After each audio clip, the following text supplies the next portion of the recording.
So this is the Central and South America lecture. Along the way, if you have any questions, don't be shy to ask them, and I can help out with that too.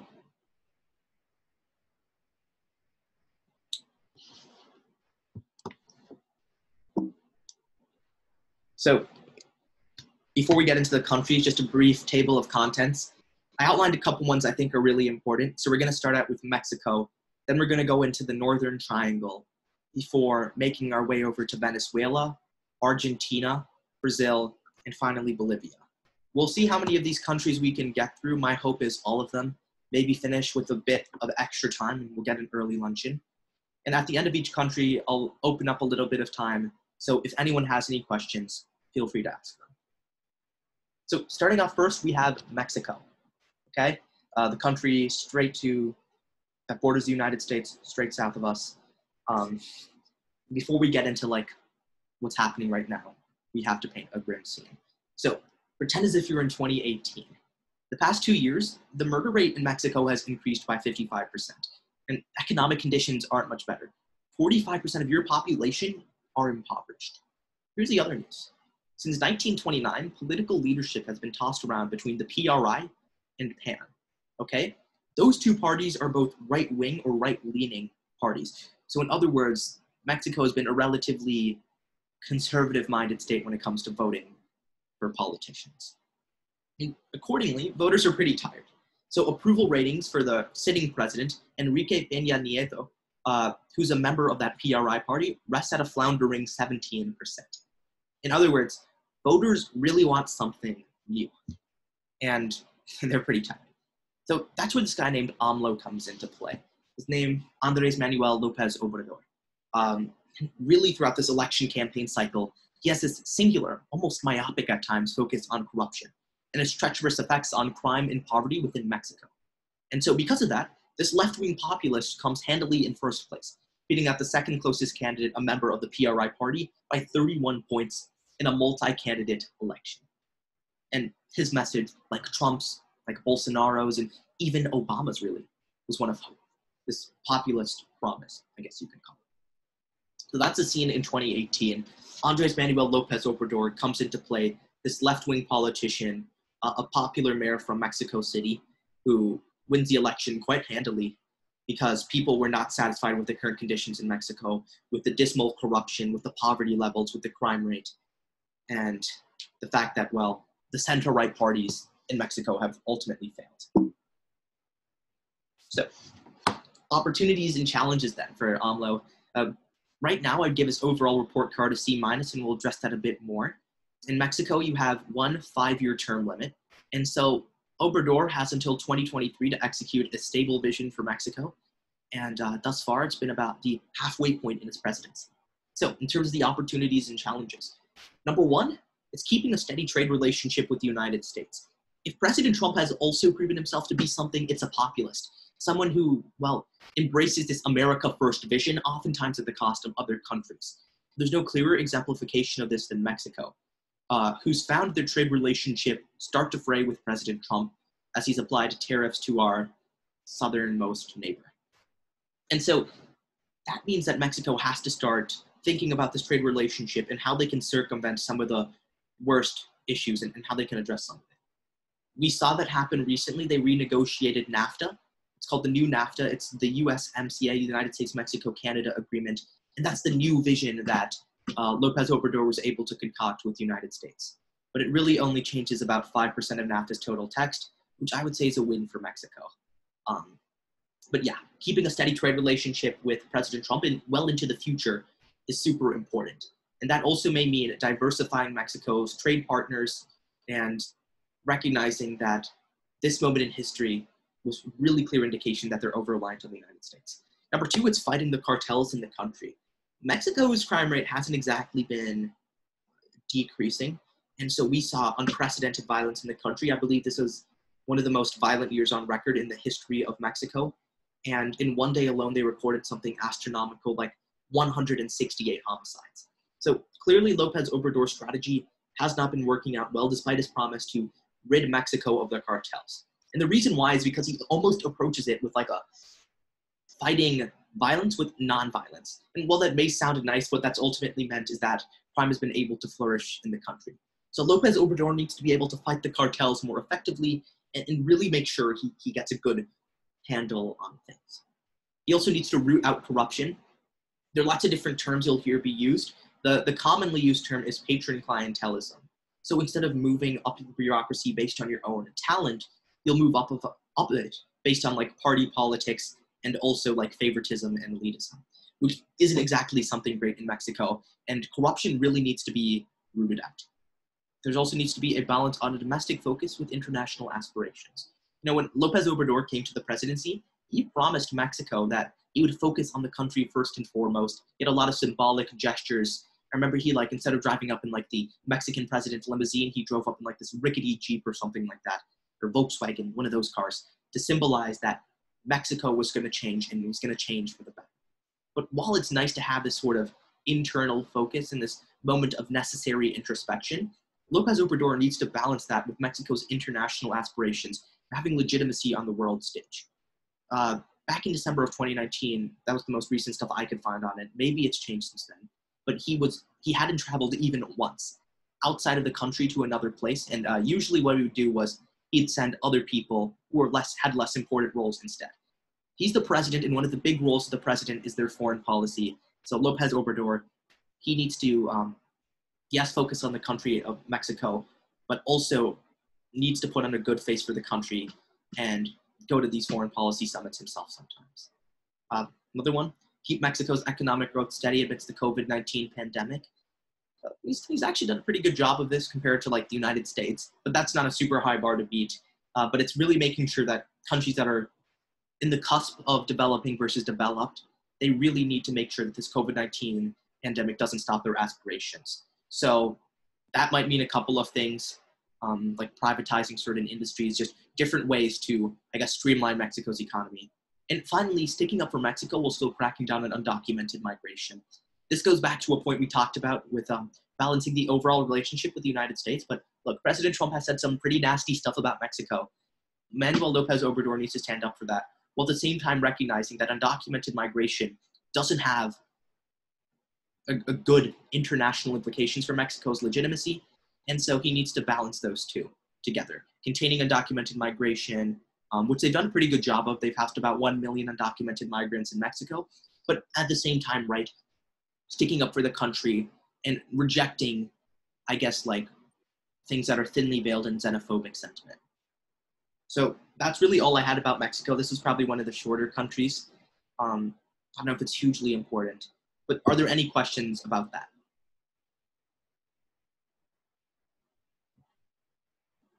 All right. Make sure I'm recording, by the way. Okay, cool. Okay, the next place we're going to talk about is the Northern Triangle. Can anyone tell me what countries make up the Northern Triangle? Any geography folks in there, or even people who just know from reading? Honduras. Costa Rica, Honduras, Mexico, Guatemala, and Belize. Nope, there are only 3 countries. Honduras, Guatemala, and El Salvador? Yep, exactly. So those are the 3 countries we're going to talk about next. Really important in recent years. You know, if you remember, it seems so long ago, but literally in President Trump's 2019 State of the Union, he was talking about MS-13. He was talking about chain migration and gang violence coming out of the Northern Triangle. And so it's less in the news nowadays, but it's still definitely an important and relevant thing. So the first country in the Northern Triangle is Guatemala. Guatemala makes up the single largest source of people making unauthorized crossings at the US-Mexico border, contrary to popular belief that it's coming from Mexico. The other distinction is this. Historically, people coming to the United States border were single males from Mexico, but now it's more of these families from the Northern Triangle, right? And in Guatemala, there's a couple reasons why we talk about what happened with migration. But in short, they don't exactly have a very stable political or economic situation. So the price of coffee collapsed from $2.20 per pound in 2016 to 94 cents per pound in 2020. And that's because, 1, new countries such as Papua New Guinea and Colombia have entered into the market, but 2, because small farmers cannot compete with Brazil, who is quite literally the Saudi Arabia of coffee. It produced about 25% of the world's supply, and 2 times the amount of the second closest country, Vietnam. So, in other words, pretty dismal economic situation. And things got so bad that the most recent president, so not the current president, but the predecessor to him, was a literal comedian, Jimmy Gonzalez. And so if that doesn't tell you what Guatemalan people think about their politics, I think that's almost like this sort of moment of satirical irony, right? That people think their politics are such a joke that they quite literally elect a comedian. Reasons for migration, there are a couple of those. So number one is the gang violence in the urban-rural divide. The countryside is safe, you don't see as much gang violence, but it offers few jobs besides subsistence farming or hard labor on plantations, both of which are backbreaking labor, not exactly the most pleasant thing. The other option is to work in the cities, but the cities are plagued with gang violence, but at the same time, they offer more of these economic opportunities through factory jobs. Still not super high pay, but it's better than the rural areas, right? So that's the number one thing. There's not really economic opportunities, and you're damned if you do, say in the urban areas, you're damned if you don't really, right? Next up is gang extortion. So in the cities, right, taxi drivers, bus drivers, restaurant and shop owners, and more, they have to pay protection money to gangs to even remain open. And so many people feel as if they're working for the gang rather than working for themselves, which is clearly something that's unpleasant. After that, we have poor education. So public education is really low quality, and that's why a lot of families feel as if they need their children to go to private school in order to succeed. Why is that bad? Well, private education can cost up to 50% of a family's income. So yeah, not a lot of opportunities there, right? We talked about before, there's a reason why this is family-based migration. As you can see, not a super hostile or not a super friendly environment for families. All right. Next up, we got MS-13. So this is talking about more of El Salvador. So in Los Angeles, you saw lots of other gangs all across the streets, and they were usually affiliated with some sort of race or ethnicity or some nationality. So you saw the Crips, you saw the Bloods, you saw Mexican-based gangs, and more. And so these young El Salvadorian refugees, many of whom were granted a temporary protected status. I believe there's some sort of natural disaster that hit. Correct me if I'm wrong. In Los Angeles in the 1980s, they formed their own little gang to protect themselves from others. This changed under George W. Bush, so the president from 2000 to 2008, and he made this huge policy of deporting these gang members to their home countries during the first term of his presidency. And with Donald Trump, he's also been a real stickler about MS-13. It has made a pretty big deal about it also. What happened, though, was these deported gang members quickly reestablished themselves in El Salvador, cooperating or competing with existing organized crime groups. And the under-equipped local police were easily overwhelmed. Not a great situation in El Salvador either. And then finally, we have Honduras. So Honduras contains this densely forested peninsula called the Mosquitilla, I believe it's pronounced, that's largely inaccessible by land. Here it is right there. And the rainforest canopy is so dense there that it prevents tools like infrared detection or satellite analysis from working, which makes it the ideal hub for drug trafficking, and it serves as a transit point for cocaine moving from South America to the United States. One more thing, the gangs there are super powerful. They literally have like drones and submarines. And so in the case of Honduras, for example, they've examined the option of like, because their police are too weak and ill-equipped, of literally getting international assistance from a country like the United States, because the US has more military strength and could address it more easily. So, country comparison, we talked about before, Guatemala, Honduras, and El Salvador are collectively known as the Northern Triangle. All three of these countries struggle with organized crime, violence, and poverty. Guatemala's unique problem is the collapse of coffee prices. Honduras' unique problem is the inaccessible jungle territory, which is easily colonized by drug traffickers. El Salvador's unique problem is the MS-13 gang. To really let the thing settle in for you, I just want to share some statistics and information. So, in Guatemala, the murder rate peaked in 2009 with 45 deaths per 100,000, but by the end of 2018, it dropped to about 22. We'll talk more about why that is the case on a couple slides down the road. Its corruption rank is 146 out of 180, which means if you compare to like the 180 other countries that the Freedom House, this great organization that tracks corruption ranks. It ranks 146th on the list. 1 being the least corrupt nation, 180 being the most. And their corruption score is 26 out of 100, with 0 being completely corrupt, 100 being, absolutely transparent. 26 out of 100 isn't great. Their per capita income is 8,310 PPP dollars, which basically means we measure things in purchasing power parity, which is this measure that adjusts GDP per capita based on the value of basket goods. So it's just like this very reflective thing. Imagine like you living in the United States for only $8,310 a year. That's basically what's happening in Guatemala. And over 2,500 people were missing in 2018 alone. Not great. Honduras. Their homicide rate was 44.7 out of 100,000. Their corruption perception index, I don't know why I couldn't say that word, is 146 out of 180. So if you go back a slide, looks like they have the exact same scores, which is really interesting. Some kids did these slides for us last time we had the presentation, so my guess is this is a little bit dated at this one. But Honduras and Guatemala are both very corrupt countries. That's really the point we're trying to drive home. And the per capita income, really small, about half of what it is in Guatemala, 4,719, with 66% of the population living in poverty in 2016. And then El Salvador, we talked about how they have this gang MS-13 that's led to the highest murder rate in the world, 61.8 per 100,000 people. That's literally more than some active war zones. It ranks 113 out of 180 with a score of 34 out of 100. So less bad when it comes to corruption, and its PPP is about 7,860. So imagine living in the United States with that. And approximately 60,000 gang members live in El Salvador, and they've displaced nearly 300,000 people. Are there any questions so far? Because I know that was pretty dense. So like what specifically was President Trump saying about chain migration and like all of this gang violence? Right.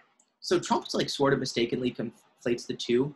From my understanding of it, he's like, what happens is one person gets a visa, then they bring their entire family there. There are a couple extreme examples of that. There's like this one Punjabi man who brought like over 200 relatives through like a system of chain migration, but it's not the thing he thinks it is.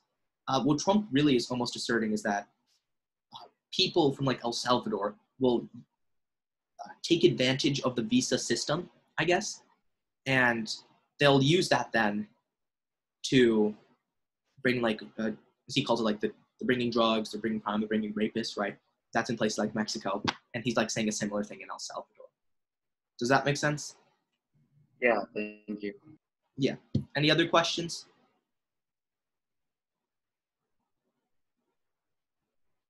All right, cool. So I just want to quickly talk about some proposed solutions. Looks like we're good on time, so we can talk about these now. There are a couple of different things that have been talked about. One has been the elimination of foreign aid to Northern Triangle countries. So what are some pros and what are some cons of that? Anyone? It'll probably be much more difficult to eliminate the gang violence when you don't have investment in the economy. Exactly. Yeah, I think that's the very clear one. But it'll be a lot harder for gangs to get money to like come to the United States and other nations, and it'll be a lot harder for them to survive. So, well, there's no evidence that we're giving foreign aid to gangs, but on your note then, Arjun, remember what the corruption perception index has said. These are pretty corrupt nations. And so if we give foreign aid, there's this question of whether or not the funds will be misappropriated and just stolen by politicians. So there's the pro aspect of it, which is we eliminate foreign aid, it can help, stave off corruption and stop enabling these politicians from brazenly stealing money. But on the con side of things, if we eliminate foreign aid, which provides necessary food and medical resources to people who are quite literally starving, we also saw the poverty rates and the abysmal purchasing power parity that countless people had, then that's going to drive up physical and economic insecurity, which usually pushes people toward gangs. The second thing is the establishment of a Marshall Plan for Central America. What was the Marshall Plan? Anyone know? It was an economic recovery plan for Western Europe after the Second World War. Yeah, exactly, right? By Harry Truman. Mm-hmm. And it was pretty conditional too. Like a lot of European economies had to restructure themselves, restructure their debt. So in this way, it was like less of it was an investment, but it was also sort of conditional. What's happening with the Marshall Plan is Andres Manuel Lopez Obrador, that Mexican president we talked about, he said there should be about $30 billion invested into Central America. Trump has committed about $5.6 billion to the cause. So yeah, it's less of like the Marshall Plan though, because it's not based on like conditional loans. What are some pros and what are some cons of establishing a Marshall Plan for Central America? Again, unless you have someone to monitor it, the funds may be misallocated over time into just like politicians. Exactly, misappropriated funds. And then I think, yeah, the pro is pretty similar to what it was before, which is that it can help increase the economic stability of these countries. Also, nations such as the United States could implement a new Marshall Plan in the way that they force American law enforcement and the military into those nations to stabilize the nations and get rid of gang violence. Yeah. Would that be like lots of different solution mechanisms.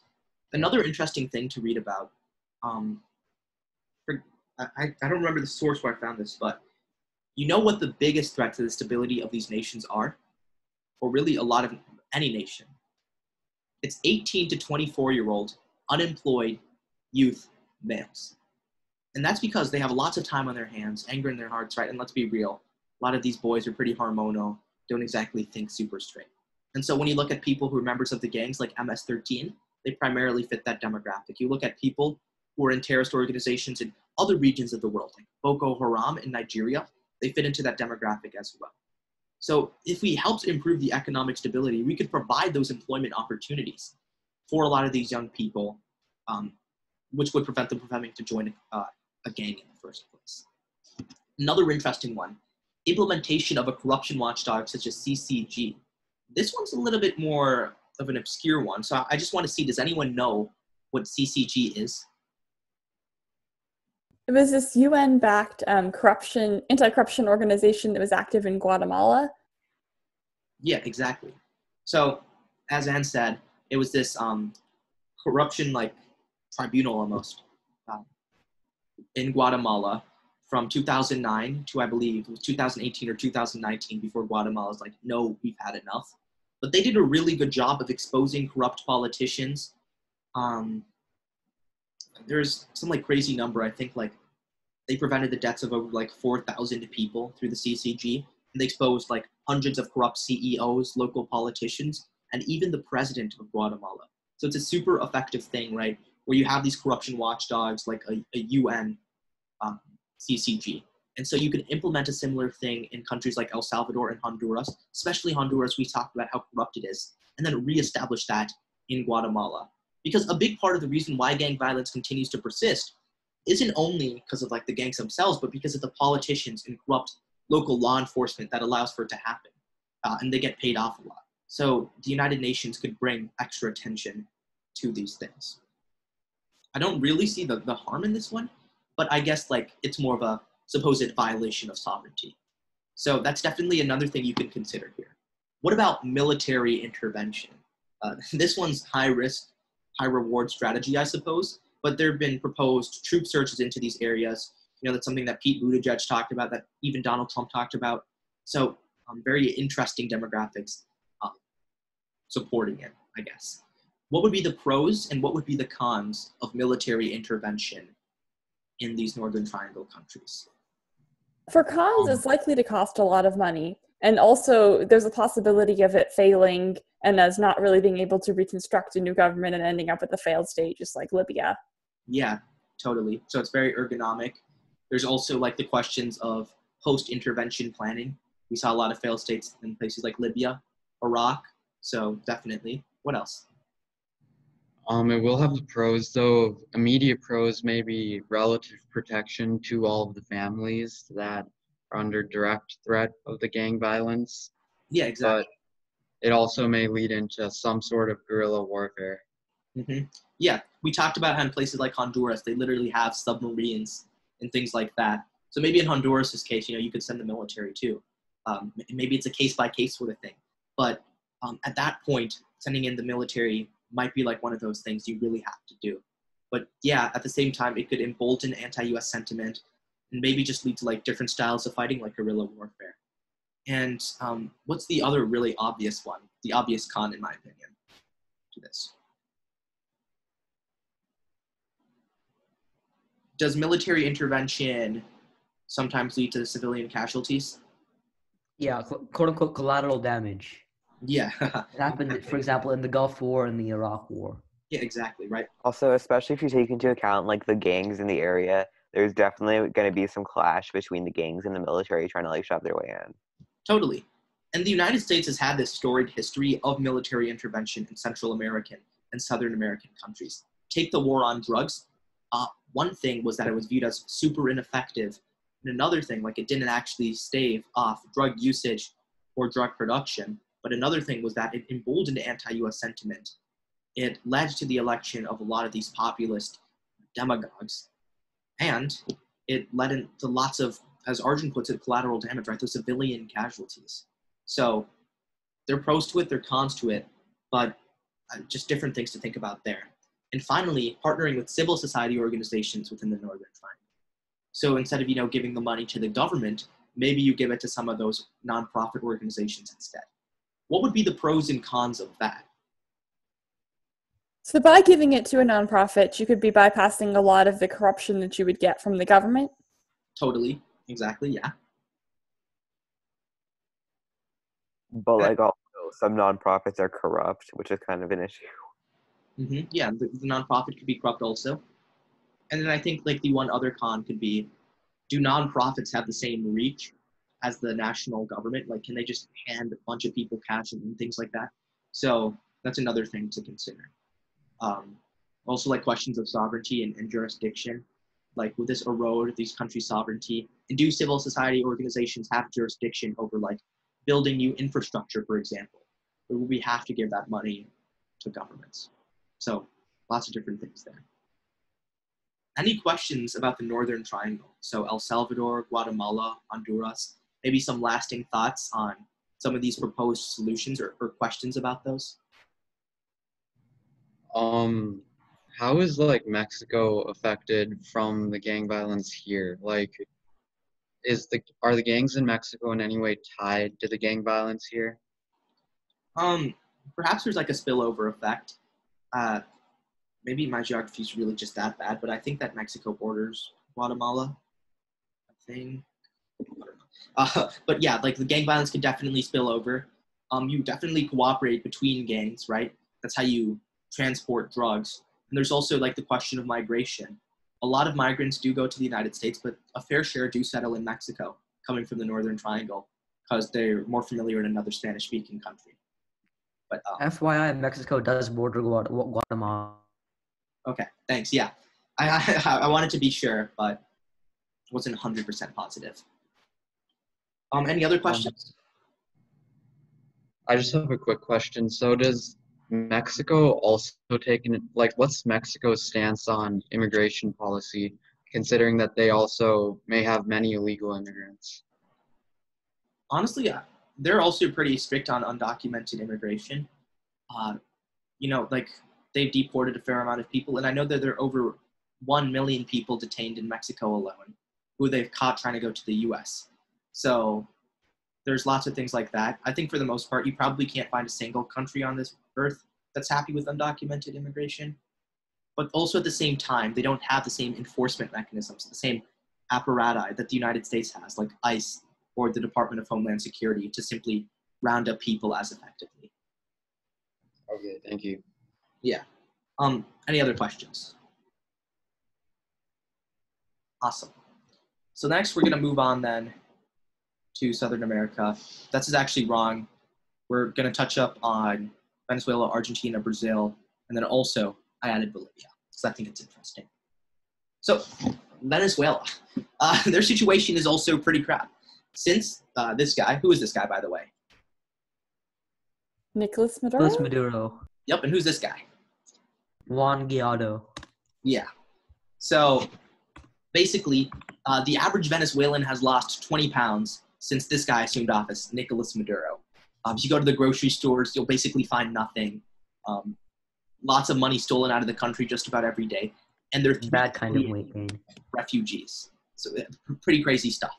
Okay? So what happened then was it was clear that people didn't exactly like Nicolas Maduro.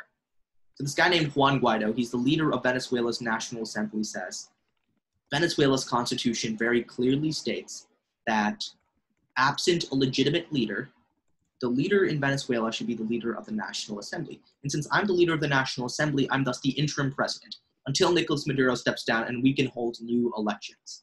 Okay?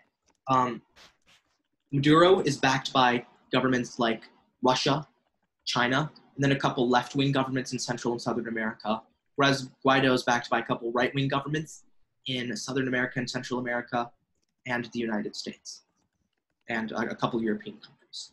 Now, justifiably, people are cautious. They're wondering if Guaido will be a puppet of the United States.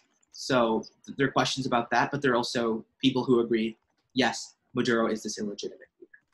So in terms of factors to consider when we talk about this political battle, the first is domestic pressure. If you ever get the chance, remember one of the substructure formats Jimmy talked about, the theory, application, impact. A really interesting thing would be to read up on the work of Erica Chenoweth. She concocts this number. It's the 3.5% rule. In any successful uprising, at least 3.5% of the population turned out to revolt against their government.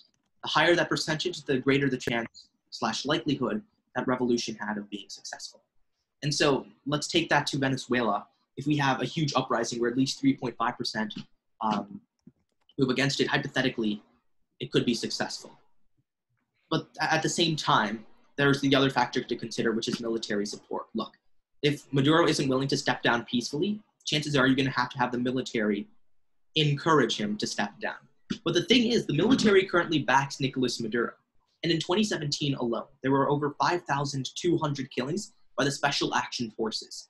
So it's clear that they continue to express loyalty with Nicolas Maduro. And as long as he has the backing of the military, he has relative control over the country.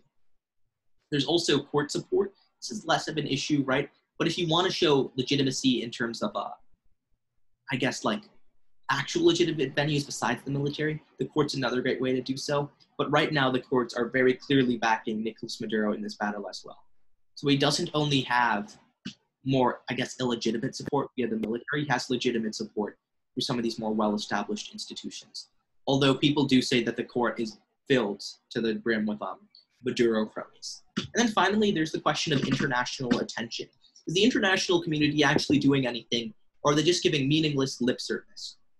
We talked about this before, which countries back Maduro, which countries back Guaido, but that's definitely something interesting to consider, right? Because hypothetically, yes, the military does back Maduro, but that could be circumvented by US military intervention, although that brings in a totally different slate of questions.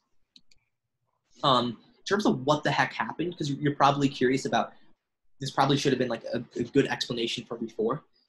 So in short, Venezuela is a rentier state. You'll hear that term tossed around a lot. That means their economy is super reliant on oil for everything, right? If the price of oil collapses, that's not going to be great for them. Can anyone name some other rentier states? Saudi Arabia? Yep. Iran. Qatar. Mm-hmm. Let's get one more. Iraq. Yeah, exactly. So those are rentier states, right? Their economy is basically predicated on one natural resource. That's pretty good then when oil prices are high in the case of Venezuela. And they were pretty high in the 2000s. And so the president at the time, President Chavez, he harnessed the oil wealth to fund welfare programs for the country's low-income folks, making him super popular. But the problem was that they didn't save for a rainy day. And so when prices collapsed in 2014, so did the country's economy. We talked about this before. The country didn't save money for the crisis also, so they couldn't stimulate spending. That's really bad since oil is a capital-intensive business. You need some money to invest in it, right? We talk about the oil rigs, you talk about the refinery process. All of that requires lots of cash. And so today, oil production has collapsed to 1/3 of its original level. This economic crisis then led to massive protests in 2014, which Maduro cracked down on, which led to international sanctions, further crippling Venezuela's economy, and the rest is history. Does that all make sense to everybody? Any questions about Venezuela?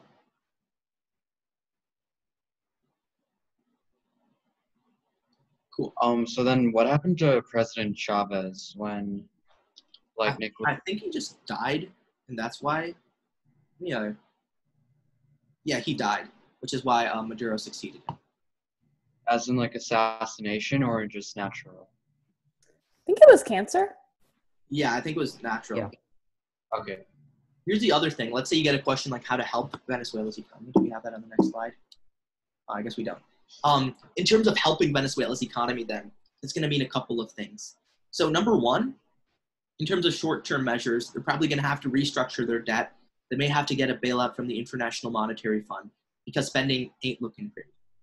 Number two, it's probably going to have to do something with their currency, implementing currency controls, maybe even dollarizing their currency, so attaching it to the US dollar, more stable currency, although that's a super complicated process. They need to do that. Number three, it's talking about accepting international foreign aid, which Nicolas Maduro has been relatively reluctant to accept. Number four, it's cracking down on crime, which has permeated the very fabric of Venezuelan society. Look, lots of wealth is being taken out of the country, which isn't great and doesn't bode well. And then more in terms of the future, it's going to be two things. Number one, it's investing in a sovereign wealth fund. So what you'll see is a lot of these oil nations, they have these things called sovereign wealth funds. They take a share of their profits, saving for a rainy day, and they use that money to invest into other things, thereby diversifying their investment portfolio. Good example of this is Norway. They have a $1 trillion sovereign wealth fund, which is publicly owned. In other words, technically every citizen in Norway is a millionaire.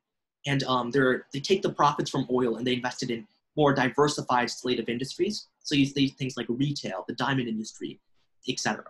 Right? Venezuela could do a similar thing. Number two, it's diversifying their economy. What that means is, look, beyond just having all of this money that's saved in multiple income streams, you need to have your economy itself be able to generate revenue from multiple things. So Saudi Arabia, they're trying to diversify their economy. They have the Vision 2030 fund. Venezuela needs to try something similar. Moving past oil into other things, maybe like building up hotels, improving their tourism sector, trying to become a next financial hub. I don't know, all those different sorts of things. And then finally, political change, right? I think a lot of the reason why the international community is so unwilling to work with Venezuela, why we actually see sanctions when that probably shouldn't be the case given the country is suffering right now, is because Nicolas Maduro has been a pretty looked down upon leader.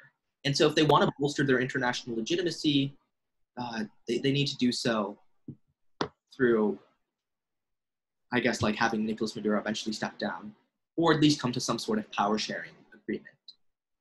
Any questions about that, or different ways you can help stabilize Venezuela's economy?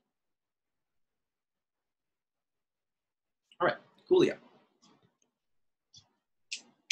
Ignoring the ugly logo of the IMF, who's the IMF's like best customer? By that I mean the homie that frequently asks them for bailouts.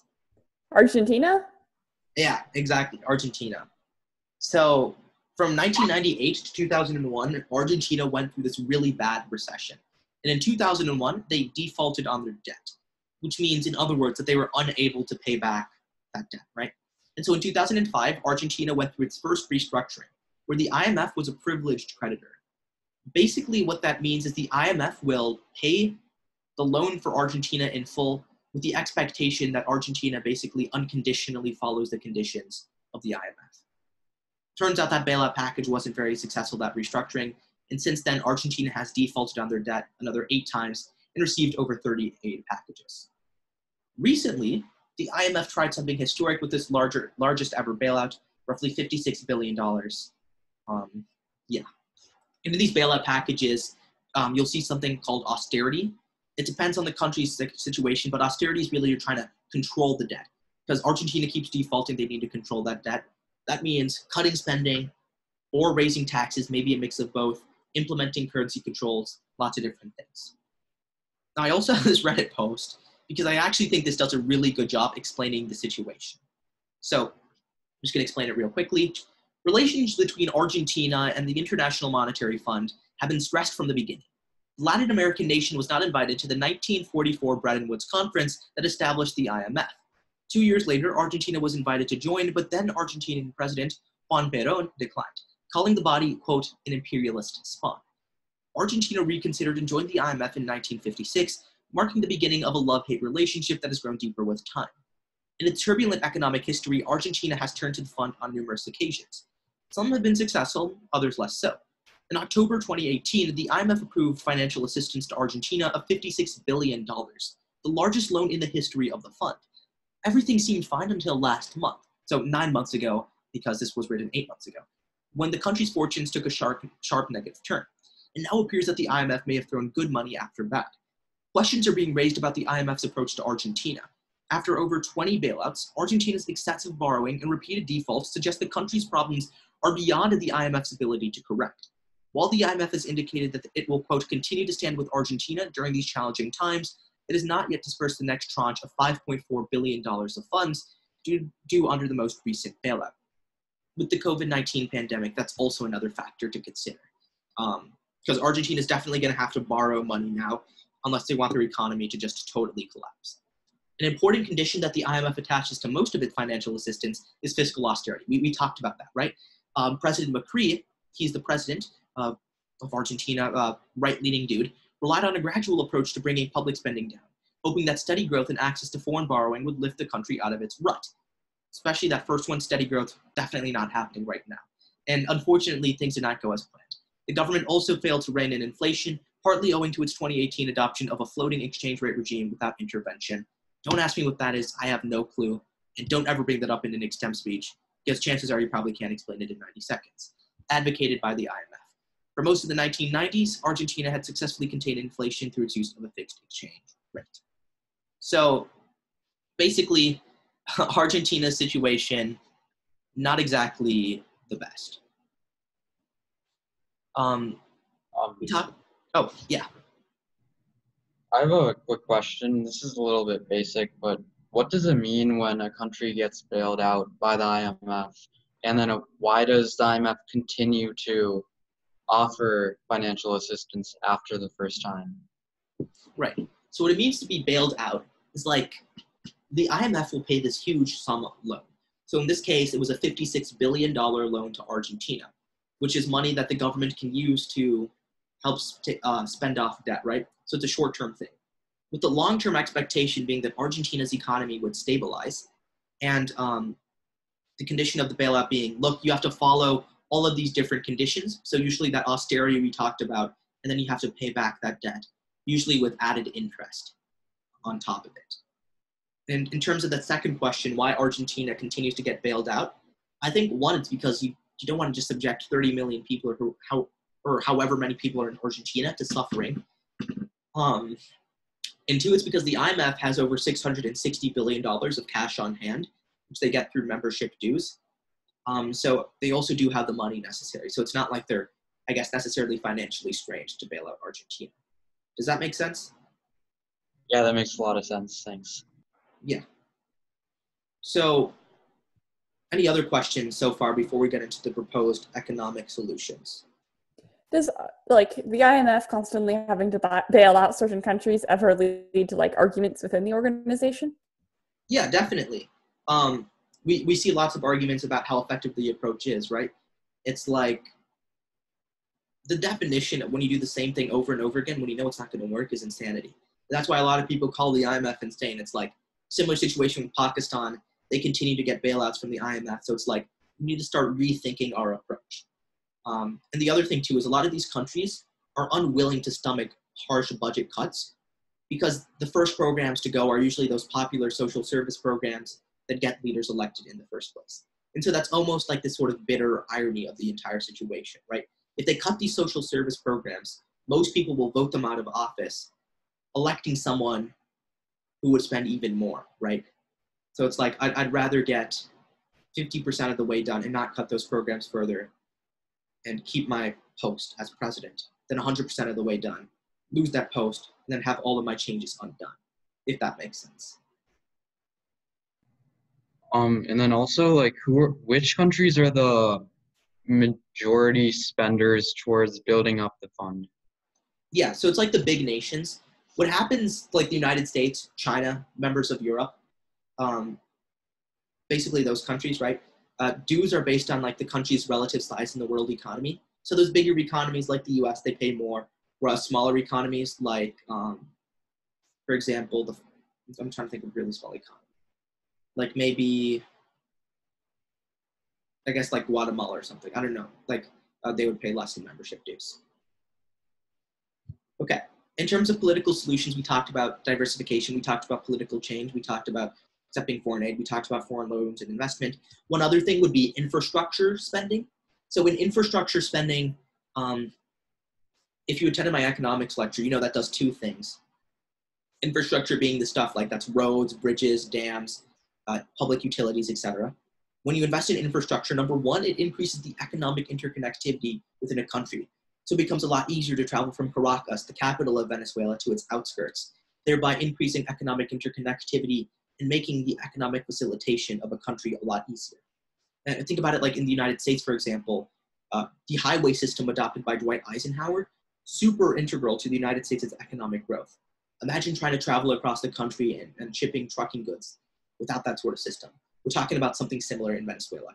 But number two, infrastructure spending creates some of those jobs, short-term construction jobs and more medium to long-term maintenance jobs.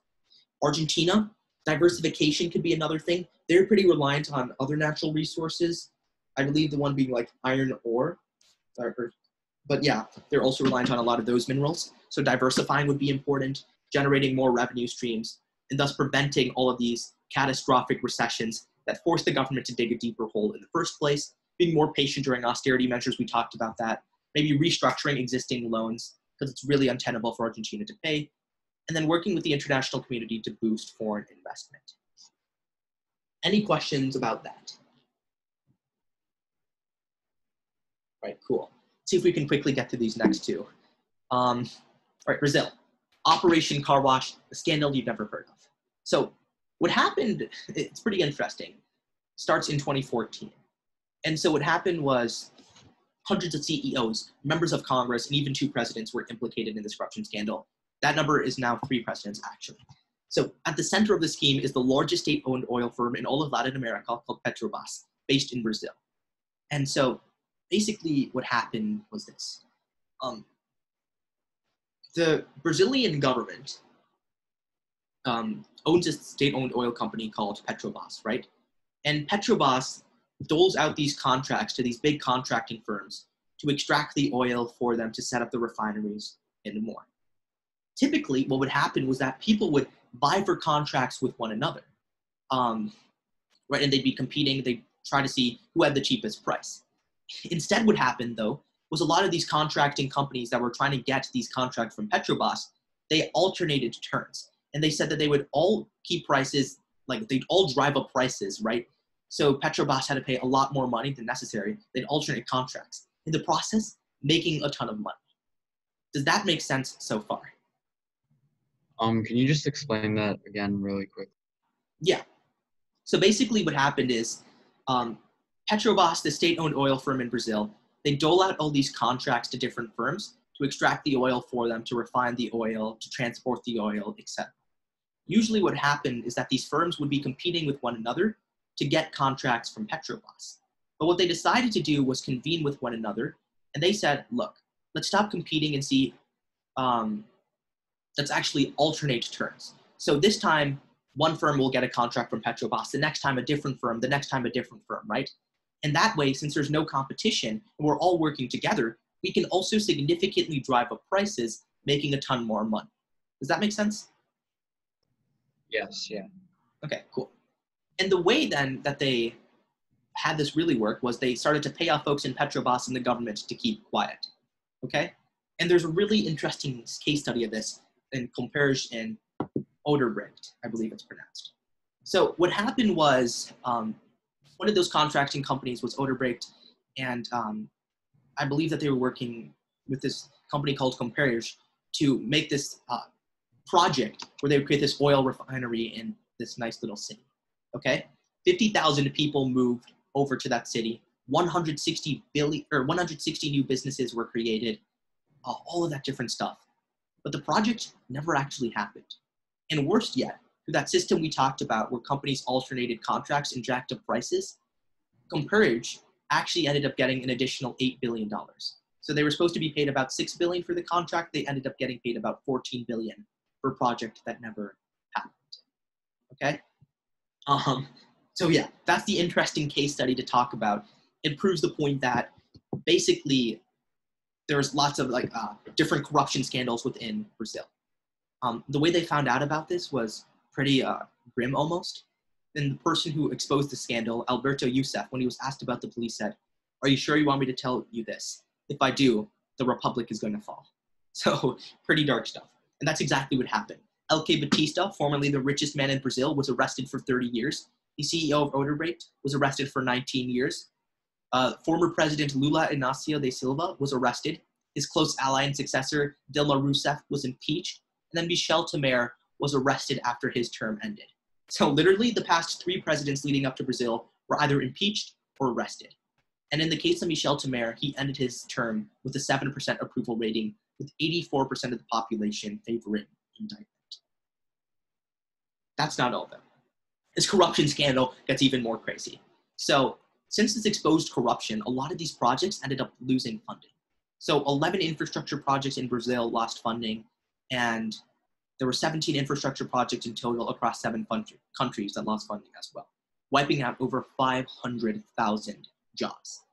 And so really what happens then is this lays the groundwork for Jair Bolsonaro to get elected. This is the analysis you need to talk about in your extemp speeches that really brings you to the next level of skills, right?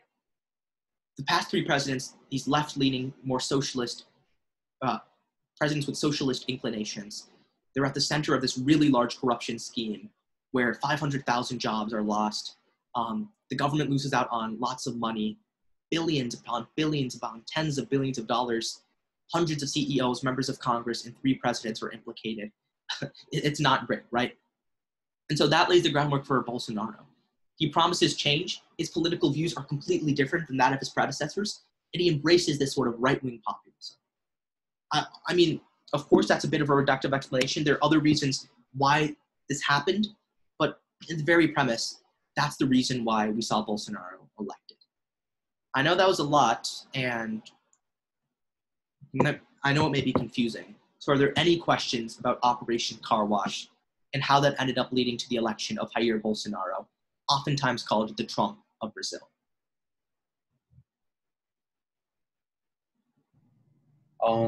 So I have a question more about just extemp in general, like with regards to this. So this is like a really amazing backstory to be able to include, but like obviously it seems like if you didn't know about it, you probably wouldn't include it just like with a quick research, right? Yeah. So would it kind of just be luck to like have a topic that you know a lot about? Like where you can have that sort of backstory? Yeah. I think you can find research on historical information pretty fast, but like with that stuff where you want the really specific statistics, yeah, it really just comes down to if you know that stuff prior. If you don't have like cool historical stuff, don't feel obligated to add it. Anyone else have any questions? All right. Cool. I'm gonna ask someone to mute themselves. It sounds like they're like giving a speech or something. Sorry. No worries. All right. Looks like we have 7 minutes. Let's see if we can quickly get through Bolivia, because I think this is a really interesting country as well. So, anyone know who that is or who that is? Evo Morales, and then I forgot her name. No, that's Kim Kardashian before Chavez, plastic right? surgery. Anyone know? It's Chavez, right? I forgot her first name. No, this is Evo Morales, and then Jeanine Áñez. Okay, so a little bit of context. Looks like we have something in the chat. Yeah, World by Richard N. Haas, great book. It's his most recent. He has a lot of other ones as well. But he's the chairman of the Council on Foreign Relations, and if you want that history, great stuff. So, a little bit of historical context. Bolivia has the 2nd largest oil reserves in all of South America, only behind Venezuela. They've also had a pretty mired history with corruption and imperialism, including in 1964, when there was a US-backed coup of a democratically elected leader, followed by in 1966, a pretty autocratic and far-right leader being elected. I didn't get to see that chat message. Oh, just a thanks, yeah. Okay, and here's the other news. Bolivia is about 2/3 indigenous, making it the country in South America with the highest population of indigenous folks. And yet, despite that, The first indigenous president they ever held only came in 2006. And his name was Evo Morales, this popular lefty who helped really focus on indigenous rights and issues in the country. Okay, very popular guy. He wanted to run again, but people were like, we don't know about that. So in 2016, this referendum took place to have term limits. It narrowly passed, but Morales ended up appealing in front of Bolivia's top court and was able to run for a fourth time, this most recent election, okay? On October 20th of 2019, exit polls show this really tight race between Morales and his opponent, Carlos Mesa, the former president. However, election results abruptly stopped, and 24 hours later, it showed Morales ahead by 10%, which would have avoided a runoff between Morales and Mesa. So invariably, this led to massive protests. The government claiming that the reason why the election results abruptly stopped and why there was this huge gap between the tight race and the 10% being that it came down to counting rural area ballots who are mostly indigenous and thus more likely to vote for Morales, and that's why, but people didn't buy it. And so the Organization of American States, they did this audit. Morales didn't like the results, but he agreed reluctantly to a runoff.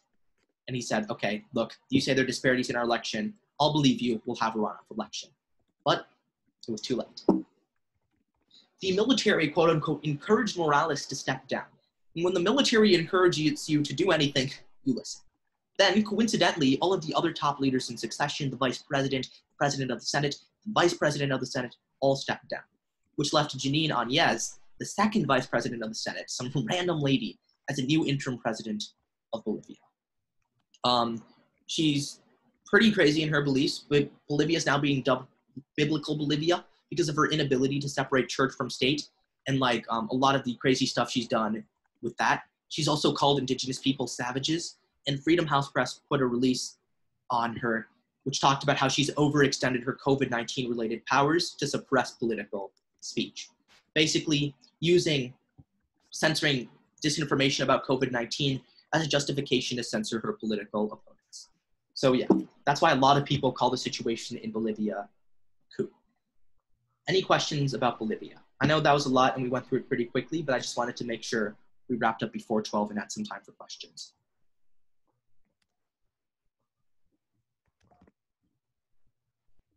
All right, cool. I kind of have to go. Can I, like? Yeah, we're leaving in 3 minutes anyway, very quickly. Does anyone have any questions about any of the other issues or topic areas? All right, awesome. I'm gonna stop share.